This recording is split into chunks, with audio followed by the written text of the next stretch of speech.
आयर्याणं नमो वृक्षायणं नमो दर्शवसावणं एषो पञ्चनमुक्कारं सह पावपडासुरो मङ्गलानन्दसव्येसिं पडवं भवै मङ्गलं श्रीमदर्हन्तो मङ्गलं जिरसासनं मङ्गलं सकलः सङ्गो मङ्गलं पूजकामि सदा सोदरवाग्योत्सदा निर्मलीकृतदिङ्मुख त्रिजलक्ष्मा तमः शान्ति शान्तिनास्ति।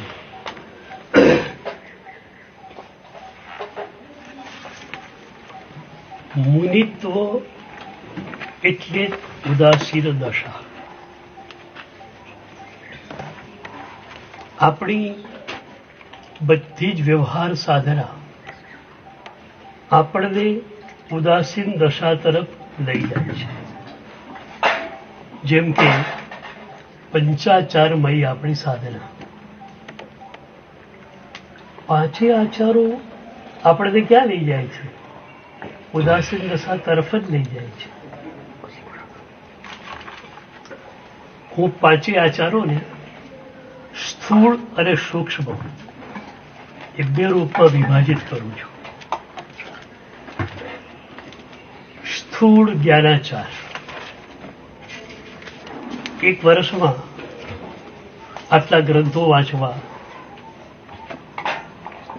એક વર્ષમાં આટલી ગાથાઓ કંઠસ્થ કરવી, રોજ પણ ઓછામાં ઓછા આટલા કલાક સ્વાધ્યાય કરવો, આ બધું સ્થૂળ જ્ઞાનાચાર છે. સૂક્ષ્મ જ્ઞાનાચારમાં શું આવશે કે ઊંડી અનુપ્રેક્ષા, અને એ અનુપ્રેક્ષા અનુભૂતિને ટચ થાય. સૂક્ષ્મ જ્ઞાનાચાર માટે એક વર્ષનો કોર્સ જ્ઞાન સારનું મૌનાષ્ટક હું આપું છું. એક વર્ષ. પણ એવી રીતે ગોઠવવું જોઈએ કે આત્મસાત થઈ જાય. ચારિત્ર માત્મ ચરણાત, બીજી વાત જ નહીં. આત્મામાં, આત્મગુણોમાં, આત્મ સ્વરૂપમાં તમે કેટલા ઊંડા ગયા? ચારિત્ર માત્મ ચરણ, નિશ્ચય ચારિત્રની આ વ્યાખ્યા છે. અને એટલે જ આગળ કહ્યું, તથા યતોનો શુદ્ધાત્મા સ્વભાવાચરણમ ભવેત ફલમ દોષ નિવૃત્તિર્વા નત જ જ્ઞાનમ ન દર્શનમ. એ જ્ઞાન જ્ઞાન નથી, એ દર્શન દર્શન નથી કે જેના દ્વારા તમે શુદ્ધ આત્મ સ્વરૂપનો સ્પર્શ ન કરો. તો જ્ઞાન સારનો એક મૌનાષ્ટક એક વર્ષ સુધી ઘૂંટવાનો. પછી ઘણી વાર હું કહું કે પહેલો શ્લોક છે ને, એમાં આખું વર્ષ જાય તો મારે વાંધો નથી. મન્યતેયો જગત તત્વ સમુનિ પરિકીર્તિ. હું માત્ર જગતના તત્વોને જાણું છું કે કોઈ પર્યાયોમાં હું ઉલઝી પણ જાઉં છું, કોઈ પણ પર્યાયોમાં હું ઉલઝતો હોઉં, રતિ અને અરતિમાં આવતો હોઉં, તો મન્યતેયો જગત તત્વમાં મારો સમાવેશ નથી. તો આ રીતે તમે અનુપ્રેક્ષા કરો તો અનુભૂતિ થાય જ. કેમ ન થાય?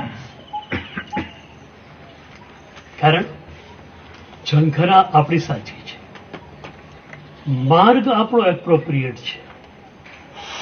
ઘણી વાર ઝંખના હોય, ખોટો માર્ગ પકડાઈ ગયો તો ઝંખના કામ નહીં આવે, મંજિલ નહીં મળે. ઝંખના આપણી સાચી છે, માર્ગ આપણો એકદમ એપ્રોપ્રિએટ છે. હવે મંજિલ કેમ ન મળે? મંજિલ મળે જ.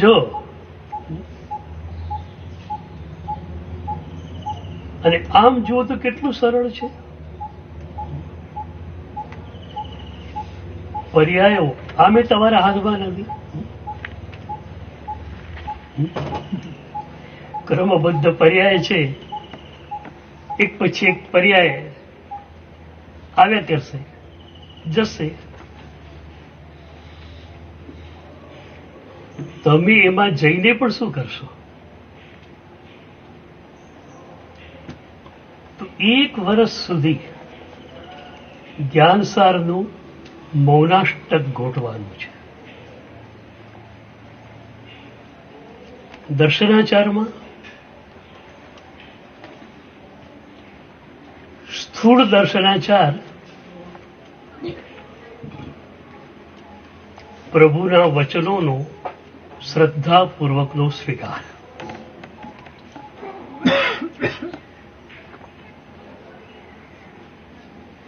નિસંખ્ય પ્રભુના દરેક વચનોનો શ્રદ્ધાપૂર્વક સ્વીકાર. આ સ્થૂળ દર્શનાચાર. સૂક્ષ્મ દર્શનાચારમાં પ્રભુના તે વચનોની અનુભૂતિ તમારી કરવી છે. આપણે ત્યાં છે 3 શબ્દો આવે છે: વિશ્વાસ, આસ્થા, શ્રદ્ધા. કોઈ પણ સામાન્ય માણસ છે, એનું કહ્યું આપણે માનીએ એ વિશ્વાસ. કાચા રસ્તે જતા હોઈએ, 2 રસ્તા પડ્યા, હવે આપણી મંજિલ કયા રસ્તે મળશે આપણને ખબર નથી, આપણે અજાણ્યા છીએ. તો બાજુના ખેતરમાં રહેલા ખેડૂતને આપણે પૂછશું કે ભાઈ મારે આ ગામ જવું છે, કયા માર્ગે જવું? મારે જમણે ચાલ્યા જાઉં. એના વચન ઉપર વિશ્વાસ રાખીએ, એ વિશ્વાસ પહેલું ચરણ. આપણા જે આપ્ત પુરુષો છે, એ આપ્ત પુરુષોના વચન ઉપર શ્રદ્ધા રાખીએ, એ આસ્થા છે. તમેવ સચ્ચમ જમ જીણે હિમ પરુવિયમ. અને પ્રભુની પછી પણ જે પૂર્વાચાર્ય જ્ઞાની ભગવંતોએ કહ્યું છે એ સાચું જ છે, એમાં સહેજ પણ સંદેહ નથી. આ આસ્થા છે, આ શ્રદ્ધા નથી. હજુ તો શ્રદ્ધા ક્યારે આવે? એ જે વચન છે પ્રભુનું, એની અનુભૂતિ તમને થઈ તો તમે માની શકો કે તમને ખરેખર શ્રદ્ધા થઈ છે. તો સ્થૂળ દર્શનાચારમાં પ્રભુના વચનો પ્રત્યેનો આદર છે. સૂક્ષ્મ દર્શનાચારમાં એવી શ્રદ્ધા, એવી અનુપ્રેક્ષા ભળી છે કે જે તમને પ્રભુના વચનોનો અનુભવ કરાવે છે. પછી એક સૂત્ર કાપી છે તમારા માટે. પ્રભુના આ વચનોને આત્મસાત કરીને અનુભૂતિમાં જવા માટે 1 વર્ષના કોર્સમાં હું દેવચંદ્રજી મહારાજનું સુવિધિરાજ ભગવાનનું સ્તવન આપું છું. 1 વર્ષનો કોર્સ.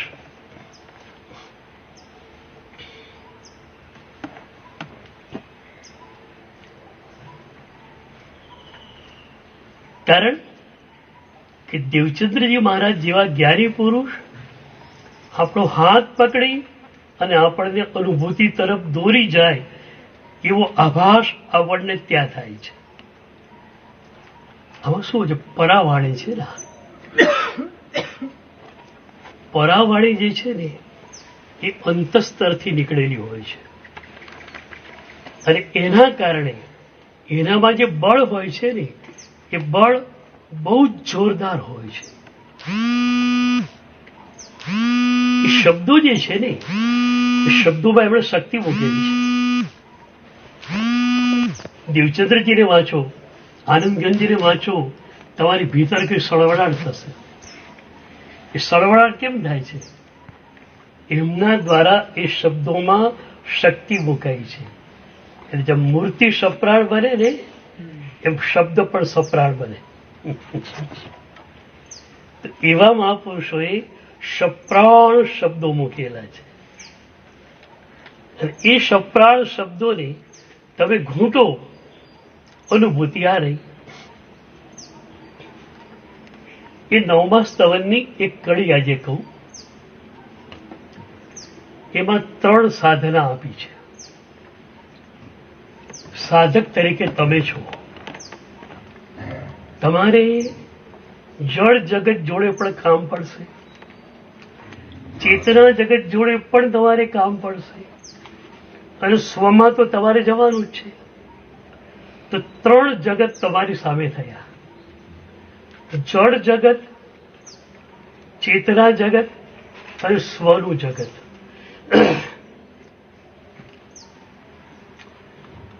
હવે તમે સાધક છો તો દરેક પદાર્થો સાથે તમારો વ્યવહાર કેવી રીતનો હશે, એના માટે પહેલી સાધના આપી. તુમે પ્રભુ જાણંગ રીતિ સર્વ જગ દેખતા હોના. જ્ઞાતા ભાવે પૂરા જગતને, પૂરા જગતમાં રહેલા પદાર્થોને જોવા, એ જળ જગત પ્રત્યેનો સાધકનો દૃષ્ટિકોણ.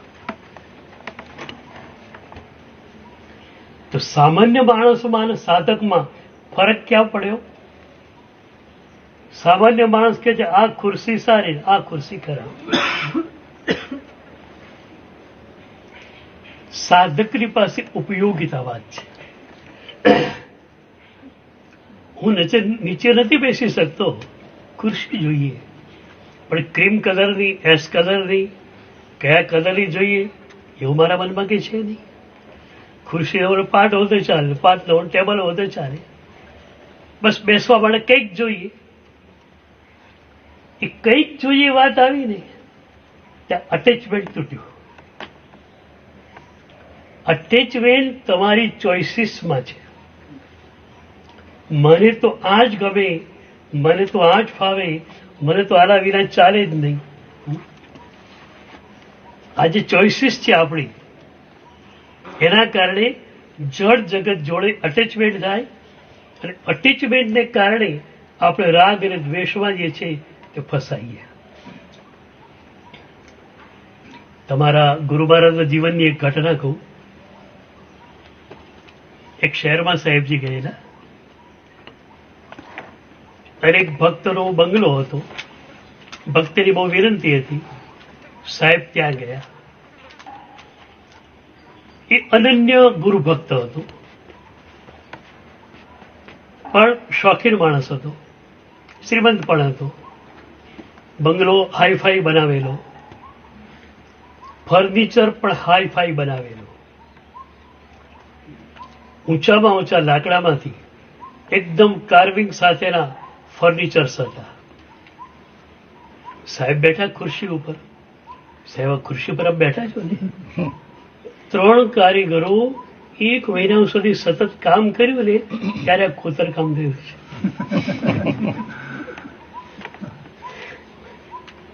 એટલે ગુરુ ભક્ત ખરો, પણ ઊંડું જ્ઞાન નહોતું એની પાસે. સાહેબ તો હસતા રહ્યા. થોડી વાર પછી ઉભા થયા, આમ જોવા માંડ્યા. એટલે સાહેબ બરોબર છે ને, ખુરશી સરસ લાગે. સાહેબ કે હું એ જોઉં છું કે તું મરીને આમાં ક્યાં જીવડા તરીકે.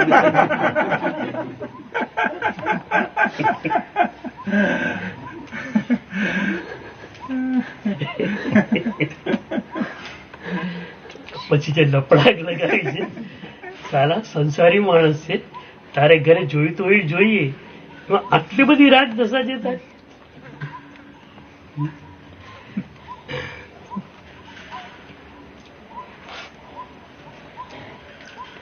સંવેગ રંગશાળામાં સાધ્વીજીની વાત આવે છે. વૃદ્ધ સાધ્વીજી, અનેક એમની શિષ્યાઓ સાધ્વીજી એકદમ પરિણત, સહેજ પણ વિરાધના કોઈ સાધ્વી કરે, શિષ્યા કરે, ચલાવી ન લે. એમાં એવું બન્યું કે છેલ્લા સમયમાં સ્થાપનાજી મૂકવા માટે એક બાજુઠિયો બહુ સારો આવ્યો. હવે બધી હીરા મોતી જડેલા હતા ને, લાકડાનો હશે, પોલીસ સારું ગયું હશે. એમાં એ ગુરુડીજીનું મન લાગી ગયું. આ બહુ સરસ છે. પર યાદ રાખો,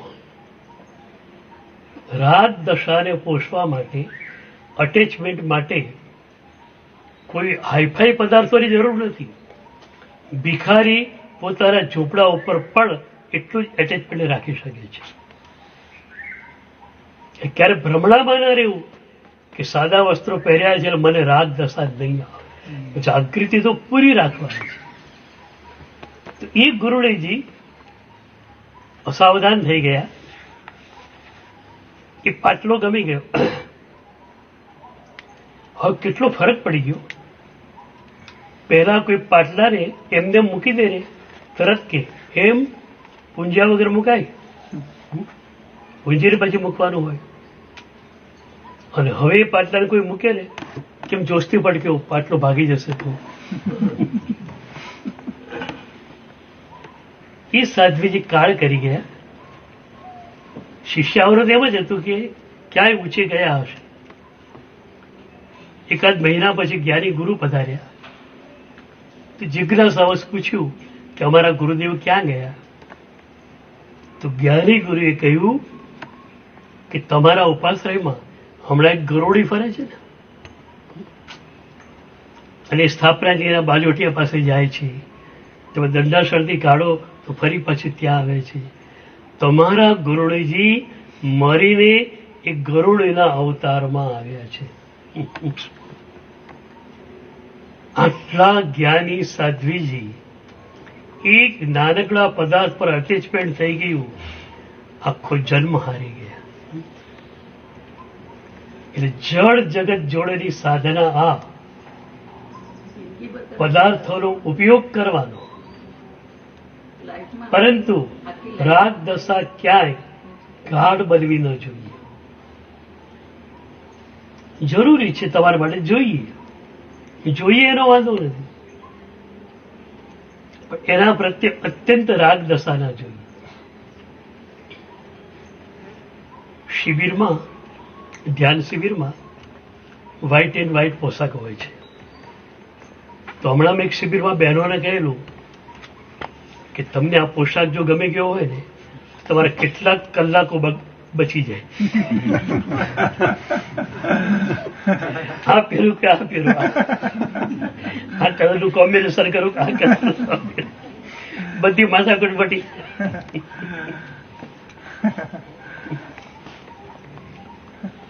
તો જળ જગત જોડે જ્ઞાતા ભાવ, ચેતના જગત જોડે શું? નિજ સત્તા એ શુદ્ધ સહુને લેખતા હોના. પરમ મૈત્રી ભાવ ચેતના જગત સાથે. એક એક વ્યક્તિ તમને અનંત ગુણોથી યુક્ત લાગવો જોઈએ. નિજ સત્તા એ શુદ્ધ સહુને લેખતા હોના. એ વ્યક્તિ અનંત ગુણોથી યુક્ત છે. શ્રીપાળજીને ધવળ ઉપર જે ગુસ્સો ન થયો એનું કારણ આ જ હતું.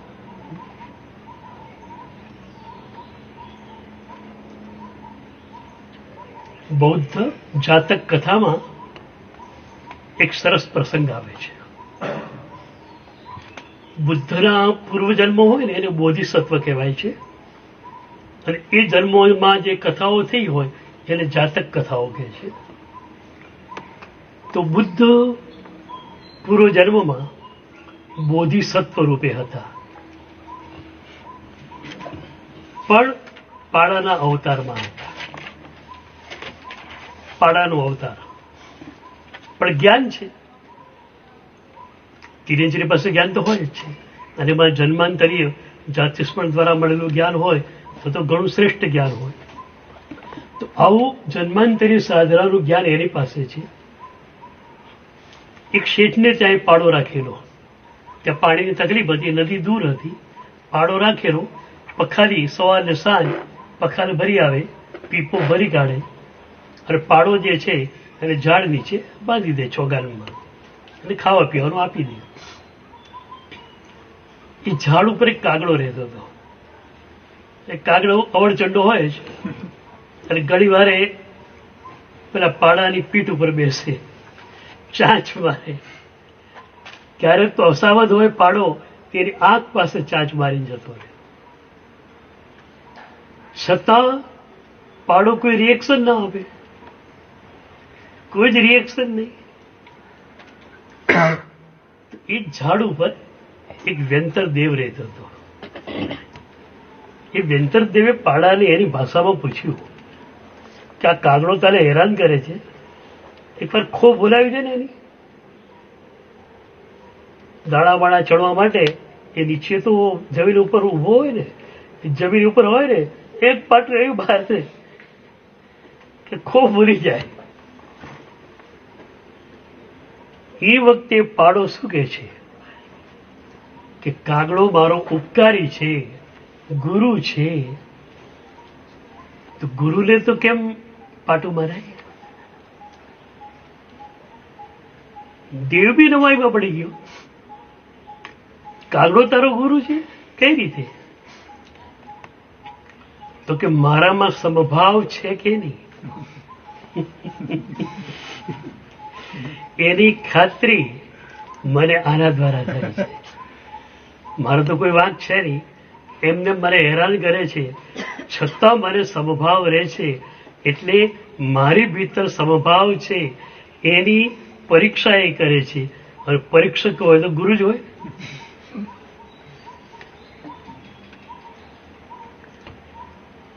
ગુરુ દત્તાત્રેયના 24 ગુરુઓ હતા.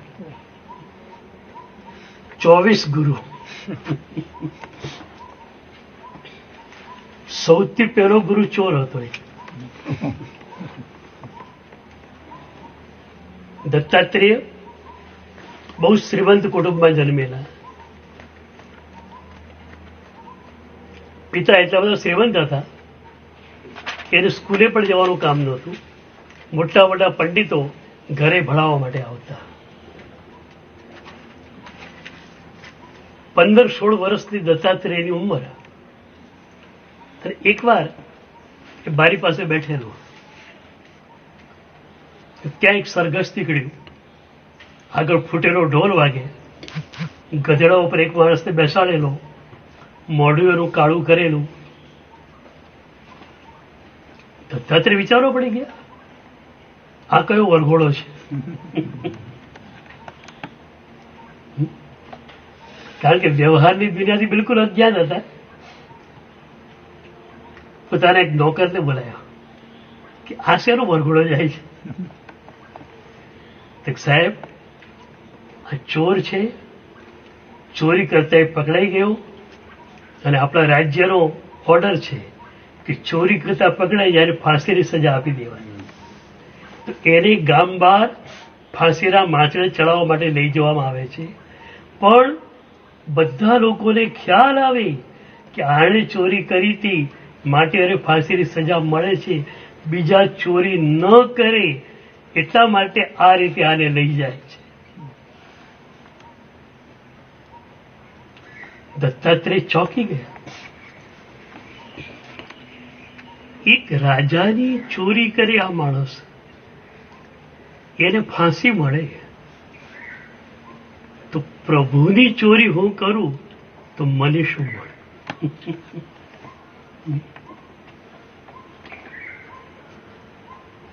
એક ભક્તે કહ્યું છે, રતિ રતિ કા અપરાધી હું મેં, તિલ તિલ કા હું મેં ચોર. મેં ચોરી ક્યાં નથી કરી પ્રભુ. પ્રભુ આપણને અહીંયા શા માટે લાવ્યા? આપણે એને મળીએ એ ના મળે. આપણે બીજા બધામાં અટવાઈ ગયા. શેઠે મુનિમને કામ સોંપ્યું હોય કે આ ભાઈને ત્યાં જા અને આટલા પૈસા ઉઘરાડીને લઈને આવો. હવે એ મુનિમ પેલાને ત્યાં જવાનું મને થિયેટરમાં જાય, 3 કલાક આરામથી પિક્ચર જોવે, પછી વળી બીજું કઈ કામ હોય તો કામ પટાવી નાખે, છેલ્લે પેલાને જાય અને પેલાનું ઘર બંધ હોય એટલે ખાલી હાથે પાછો આવે.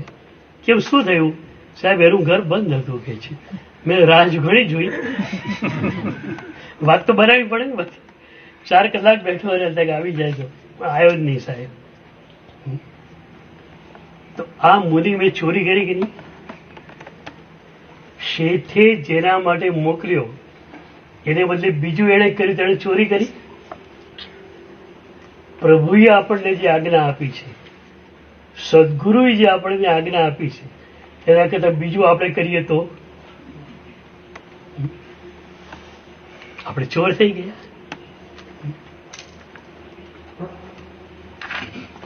પ્રભુએ તમને બધાને પણ શા માટે અહીં લાવ્યા છે? તમે પ્રભુને મળી શકો એના માટે. આ જન્મમાં પ્રભુ આપણને લઈને આવ્યા, પણ પ્રભુ એટલા માટે લાવ્યા આપણને કે આપણે એને મળી શકીએ. હું ઘણી વાર કહું છું કે આપણે લોકો શું કર્યું, આપણો અલ્ટિમેટ ગોલ જ ભૂલી ગયા. આપણે ડીસા કે પાલનપુરનો એક છોકરો હોય, એ મુંબઈ જાય કારણ કે એણે જોયું કે ડાયમંડમાં કમાણી સારી છે, હું થોડું શીખી લઉં, આગળ પહોંચું મારી કરિયરના જોરે તો હું શ્રીમંત બની શકું. એ માણસ મુંબઈ જાય છે, બહુ પૈસા ઓછા છે એની પાસે. હવે રહેવા માટે ભાડાની રૂમ પણ મુંબઈમાં પરવડે એમ નથી, એટલે 5, 7, 10 છોકરા ભેગા થઈ ભાડાની રૂમ લે છે, ક્યાંક જમવાનું ગોઠવી લે છે. હવે જમવાનું 2 ટાઈમ કરે જ છે, એ લોકો નથી કરતા એમ નહીં. રાત્રે રૂમમાં રહે જ છે, નથી રહેતા એવું નહીં. પણ એ છોકરો આવ્યો શેના માટે? જમવા માટે આવ્યો? મુંબઈની ખોલીમાં રહેવા માટે આવ્યો? કે હીરાને ઘસીને પૈસા કમાવા માટે આવ્યો? ગોલ શું છે? પૈસા કમાવા છે. ખાવાનું એના ઘરે બહુ સારું હતું, એની માં એને ગરમા ગરમ રોટલી દાળ ખવડાવતી હતી. રહેવા માટે મોટું ઘર હતું દેશની અંદર, મોટા ફળિયા વાળું સરસ મજાનું ઘર હતું. એ છોડીને અહીંયા આવ્યો કેમ? એક જ લક્ષ્યાંક નક્કી છે. એટલે એ જમતો હોય ત્યારે, રાત્રે સુઈ જતો હોય ત્યારે લક્ષ્યાંક એનું એક જ છે, 24 કલાકનું પૈસા કઈ રીતે કમાવવા. આપણું લક્ષ્યાંક 24 કલાક શું બોલો?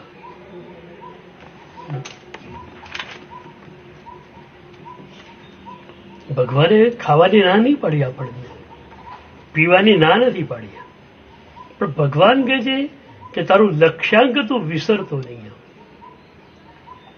તું ખાવા માટે નથી આવ્યો, તું મોજ મજા માટે નથી આવ્યો, તું મારા માટે આવ્યો છે. અને એટલે તમને ખબર છે, આ લક્ષ્યાંક મુનિ પાસે હોય છે, માટે પ્રભુ મુનિની 24 કલાકની દિનચર્યાને સાધનામાં લખી લે છે.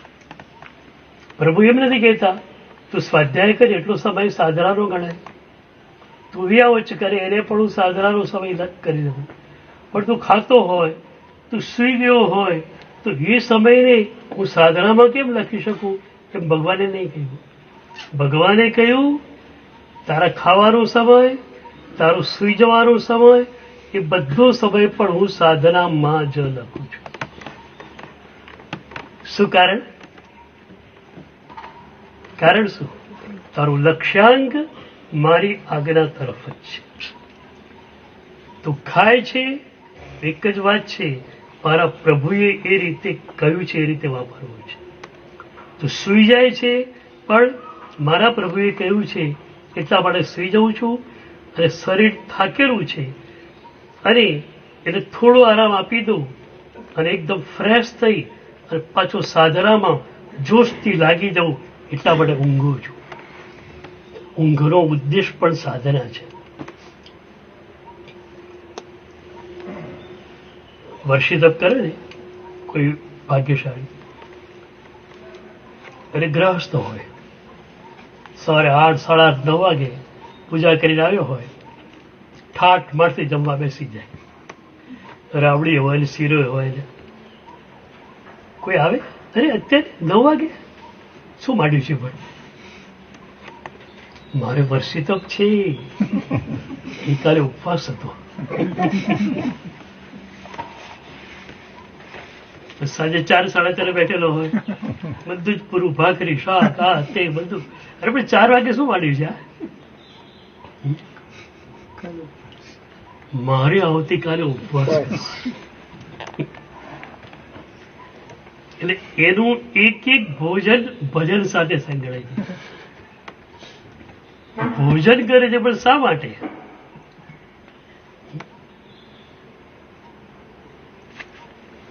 ખરેખર છે બ્રેકફાસ્ટ શબ્દ છે ને વર્ષિતપ વાળા માટે સાચો થાય.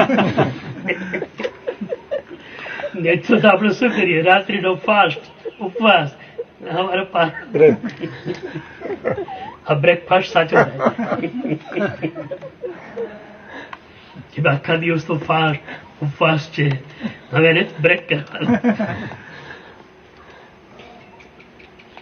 તો જેમ વર્ષિતપના સાધકની એક વૈષ્ણવ લક્ષ્યાંક ઉપવાસ સાથે જોડાયેલું છે. મારે ઉપવાસ કરવો છે, માટે શરીરને ટેકો આપવા માટે થોડું ખાઈ લઉં. એ ખાવા માટે નથી ખાતો, તપશ્ચર્યા માટે ખાય છે. તો તમારું અલ્ટિમેટ ગોલ 24 કલાક માટે એક નક્કી છે, પ્રભુની આજ્ઞા છે, મારે 100માં જવાનું છે. તો 24 કલાક 100માં ભલે ન હો, પણ 100માં જવાનું લક્ષ્યાંક તો છે ને. અને વાત તો એવી છે કે તમે પરનો ઉપયોગ કરતા હો ત્યારે પણ 100માં રહી શકો. શરીર ભોજન લેતું હોય, તમે તમારી સાધનામાં હો, તમે કોઈ મજાની અનુપ્રેક્ષા કરતા હો, અને અત્યાર માટે એવું એક કરો કે શુભમાં તો મન 24 કલાક જોઈએ. 100માં જવું એટલે તો શુદ્ધમાં જવાની વાત છે, ગુણનો અનુભવ, સ્વરૂપનો અનુભવ થાય, પણ એ ભલે પછી થાય. શુભમાં તો 24 કલાક રહેવું છે.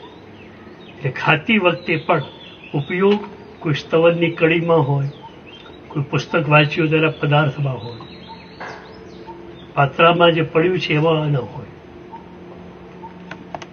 આ રીતે કોઈ જોડે વાતચીત કરો છો તો પણ માત્ર વાતચીત કરી લીધી, એમાં પણ છે ને તમારું એક ઉપરનું મન છે ને વાતચીત કરી પણ લે.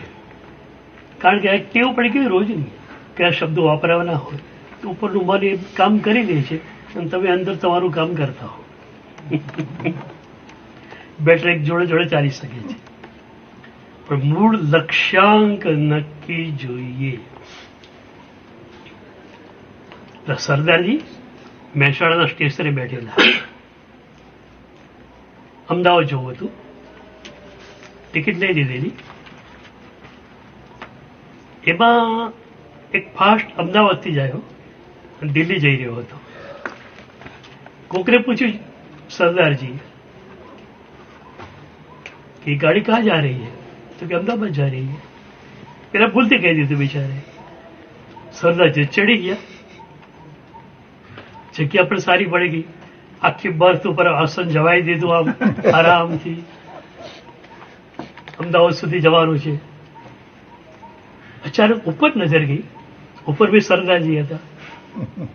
સરદારજીને સરદારજી મળે એટલે રાજી થઈ જાય. તો નીચે વાળાએ ઉપર વાળાને પૂછ્યું, અજી કહા જા રહે હો? गाड़ी तो दिल्ली जाती थी, उन पेला ऊपर वाले सरदारी पर दिल्ली जाता था, तो मैं तो दिल्ली जा रहा हूँ, नीचे वाला विचारवा पड़ी गया अमदावाद हमने दिल्ली आओ। પછી નીચે વાળા સરદારજી કે देखो विज्ञान कितनी तरक्की कर गया है कि नीचे वाली बस तो अहमदाबाद जाती है, ऊपर वाली बस दिल्ली जाती है।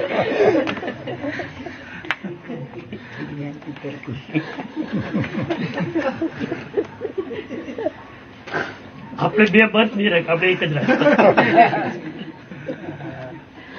સર્વ મંગલ માંગી સર્વ કલ્યાણ પ્રધાન સર્વ